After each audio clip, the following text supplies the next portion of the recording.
And let's just have a look at the market cipher. This is on the 4-hour chart, and we can see we are looking a bit toppy here. We might get that red dot and possibly get a pullback. The 6-hour chart is still looking strong. We haven't got a red dot there. We'll look on the 4-hour chart for that red dot first. The 12-hour chart has been a good one to watch. We can see this red money flow here starting to curve back up. We're still not over the zero line and into the green, but this blue wave here is looking quite strong, not looking to top out yet. The daily chart also has this red money flow, which we're still looking for it to curve around. And this wave has crossed above the zero line, so that's looking good. This will take a few days to play out. The 2-day has started coming up since that green dot here. And the 3 days also doing a similar thing after that green dot, starting to come up slowly. We'll have a new 3-day candle opening by the time you watch this video. And the 4-day got that green dot confirmed as we opened a new 4-day candle here yesterday. And the one I've been watching here is the 5-day candle, and this one will open by the time you watch this video. And it does look like it's going to make a green dot here on next candle.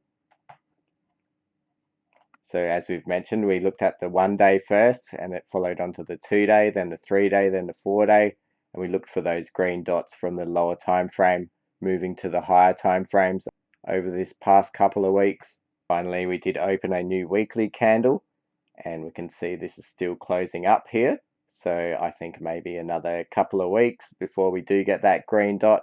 If we did have a big move up, possibly the start of next week, we might see that green dot. And the last green dot here on the weekly we can see was all the way back in April of last year after that stock market crash. And once we formed that green dot, we never went back to that price again.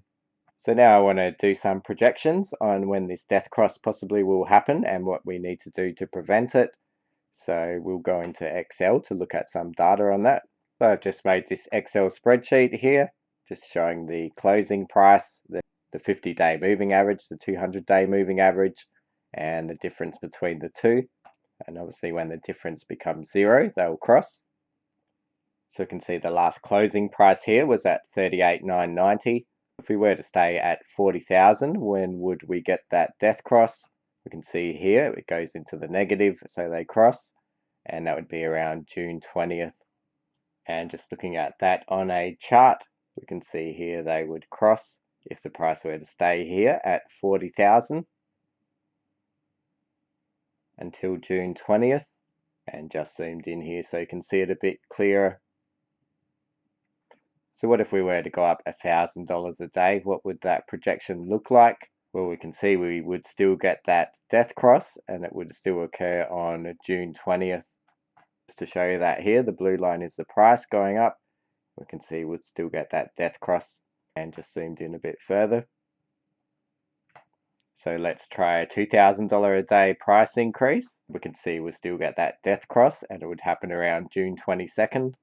And just to show you that on the chart, we can see even if the price went up $2,000 a day and we got to 56,000 by June 21st, that death cross would still happen around that time.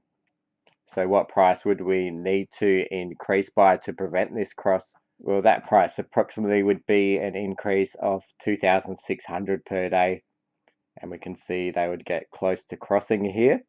There'd be a $40 difference between the two moving averages, and then they would start diverging again. And we can see that here on the chart.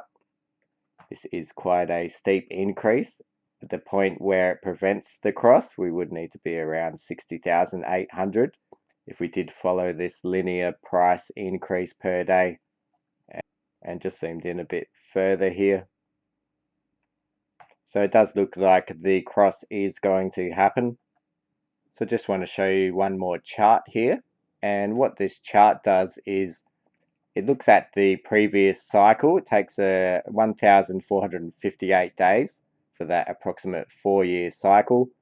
And it takes the current price and applies the 2017 bull run from the current price using that number of days for the cycle number.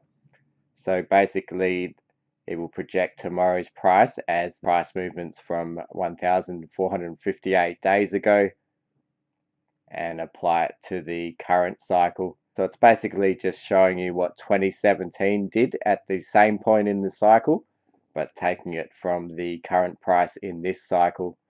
So if we just zoom in here a bit and just look at this a bit more closely, we can see our current price here around that 40,000 level. And in 2017, around this same point in the cycle, this is where we did start going up before having that second pullback here and going higher.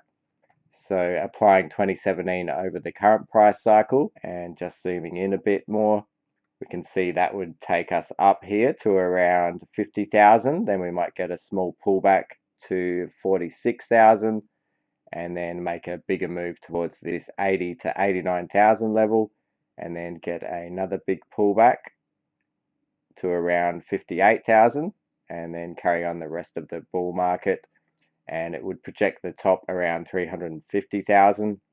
But again, this is just a model and it's just applying 2017's bull run from the same point to the current cycle. So it's just something interesting to look at. So thanks for watching. I hope you enjoyed that. We'll just keep watching the charts. We'll watch for this next daily open on the 5-day chart. Look for that green dot on market cipher. And then hopefully next week or the week after, we'll see that green dot on the weekly chart. We'll also be watching for that death cross, which seems inevitable. Seems like it may happen sometimes early next week. So thanks for watching. I'm Bitcoin Mamo. See you next time. Bye.